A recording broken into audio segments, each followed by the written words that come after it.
اب 8 فروری کو پاکستان تحریک انصاف یوم سیاہ کے طور پر ان کا مختلف ارادہ ہے صوابی میں پاور شو، اور آج لاہور کے لیے بھی اپلائی کیا ہے کہ ہمیں ایک جلسہ کرنے کی اجازت دی جائے. تو پولیٹیکل سپیس تو ان کا حق ہے، اگر وہ کرنا چاہیں لاہور میں جلسہ یا کہیں اور، آپ اجازت دیں گے؟ پولیٹیکل سپیس ان کا حق ہے، لیکن پریپریشن فار وائلنس ان کا حق نہیں ہے. اگر وہ جلسہ یا کوئی ایکٹیویٹی کرنا چاہتے ہیں اس تیاری کے لیے کہ وہ بعد میں وائلنس کریں گے، بعد میں کوئی مارچ کریں گے، بعد میں کسی جگہ پہ جا کے حملہ کریں گے، تو یہ ان کا حق نہیں ہے. انہوں نے اس سے پہلے بھی جو جلسے کیے ان میں دراصل انہوں نے تیاری کی اسلام آباد پہ چڑھائی کے لیے. ان کا کوئی سیاسی ایجنڈا نہیں ہے. ان کا ایجنڈا جو ہے وہ وائلنس ہے، اس سے پہلے بھی. اور وہ یہ کہتے تھکتے نہیں رہے 26 نومبر سے پہلے کہ جی ہم نے، اب آپ مجھے بتائیں کہ یہ کہاں کا آپ کی پولیٹیکل ایکٹیویٹی ہے کہ جی ہم نے سروں سے کفر باندھ لی ہے، ہم آ رہے ہیں. ہم نے گھر والوں کو یہ بھی کہہ دیا، آپ جب کہیں گے ٹکا پھول کراس کر کے دکھاؤ تو یہ بھی تو کہہ سکتے ہیں نا یار. اگر ہم واپس آئے تو ہمارے، اگر واپس نہ آئے تو ہمارے جنازے پڑھ دیجیے گا.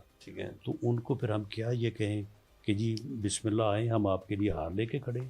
ان کو پھر یہ کہیں گے نا کہ ہم آپ کو اٹک کراس نہیں کرنے دیں گے. اور اگر وہ اٹک بھی کراس کریں اور پولیس کے اوپر فائرنگ کریں، پولیس کے اوپر پتھراؤ کریں، اور یعنی زور زبردستی سے جو ہے وہ اسلحے کے زور پہ جو ہے وہ حملہ آور ہوں، تو پھر وہ کہیں کہ جی ہمیں ایسا ایونٹ کرنے کے لیے پولیٹیکل ایکٹیویٹی کرنے کی اجازت دے، تو پھر کون اجازت دے؟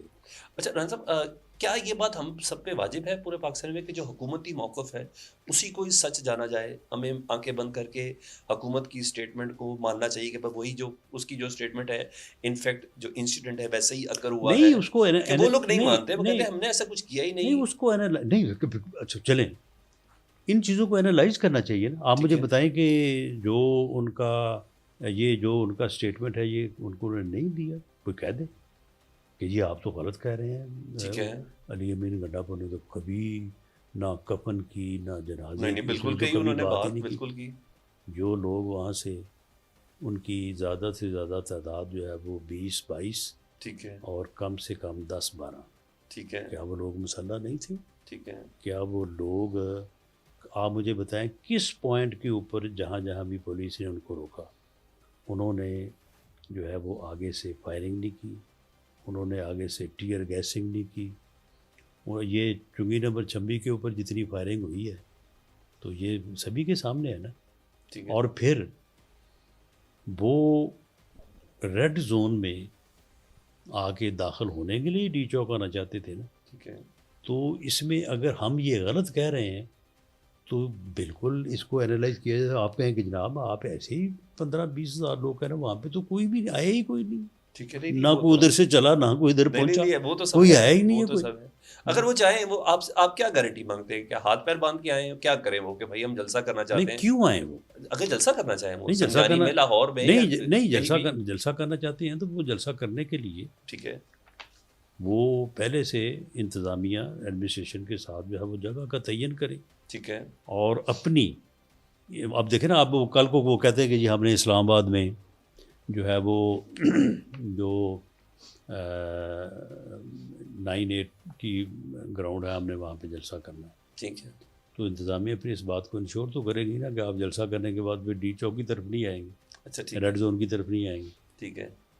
تو آپ مجھے بتائیں کہ جب 25 کی رات کو یہ کہا جا رہا تھا کہ آپ سنجانی چلے جائیں، وہاں پہ آپ جا کے بیٹھ جائیں، آپ اسلام آباد یا ڈی چوک کی طرف نہ جائیں. وہاں پہ اس وقت ہمارے غیر ملکی مہمان بھی آئے ہوئے ہیں، تو ہم بیٹھے وہاں پہ، ہم آپ کے ساتھ جو ہے وہ بات کریں گے، معاملات کو ریزالو کرنے کی کوشش کریں گے. تو انہوں نے کہا نو، ہم نے تو جانا ہی ادھر. تو پھر اب یہ چیزیں جو ہیں یہ چیزیں ہر کوئی اس کو ویریفائی کر سکتا ہے. عمران خان صاحب جو ٹویٹ کرتے ہیں ان ٹویٹ میں وہ وزیر اعظم سے لے کے آرمی چیف تک کیا کہتے ہیں، تو پھر آپ مجھے بتائیں کہ اس کے بعد بھی اگر کوئی کہتا ہے کہ جی حکومت کی بات جو ہے وہ غلط ہے، ہاں اگر کسی جگہ پہ ہم غلط بات کہہ رہے ہیں تو ہمیں کہا جانا چاہیے، لیکن ان کو بھی تو کہا جانا چاہیے، جو کہ ایسا نہیں ہو رہا۔ میں وہ کل میں پوچھ رہا، میں فیصل چودھری صاحب سے بات ہو رہی تھی تو وہ کہتے ہیں بھائی میں کچھ غلط تھوڑی کہہ رہا ہوں، مجھے 14 سال قید دو میں بولوں بھی نا، میری بیوی کو 7 سال قید دو میں بولوں بھی نا، میں جوڈیشل کمیشن کا ہوں وہ بنائے نا، تو میں کیوں نہ بولوں، مجھے بولنا بھی کیوں منع ہے؟ نہیں تو وہ جوڈیشل کمیشن کو بنانے کی جسٹیفیکیشن کے اوپر بولے نا، ٹھیک ہے، وہ جو بولتے ہیں، یعنی اگر وہ پولیٹیکل ایکٹیویٹی کرنی ہے تو وہ اسلام آباد پہ حملہ آور کیوں ہو رہے ہیں؟ پولیٹیکل ایکٹیویٹی کریں وہ، جو پولیٹیکل ایکٹیویٹی ہوتی ہے۔ آپ کے اندر بہت سی تبدیلیوں میں نا شاید یہ اصل چہرہ تھا جو آپ سافٹ وے میں سامنے آیا۔ آپ نے خان صاحب کی جیل میں قید کے کاٹنے کو بھی آپ نے بڑا اپریشیٹ کیا، آپ نے کہا یار اس بندے نے قید کاٹ رہا ہے، صحیح طریقے سے کاٹ رہا ہے۔ نہیں وہ بڑی سیدھی بات ہے، مجھے یہ اگر میں یہ کہوں گا تو آپ لوگ میری وہ اسٹیٹمنٹس نکال کے ویڈیوز لے آئیں گے۔ میں نے یہ کہا تھا کہ یہ بندہ جیل نہیں کاٹ سکے گا، ٹھیک ہے، میں نے کہا تھا کہ یہ تو 10 دن نہیں نکالے گا، جیل نہیں کاٹ سکے گا، بالکل، بٹ ہی ڈڈ۔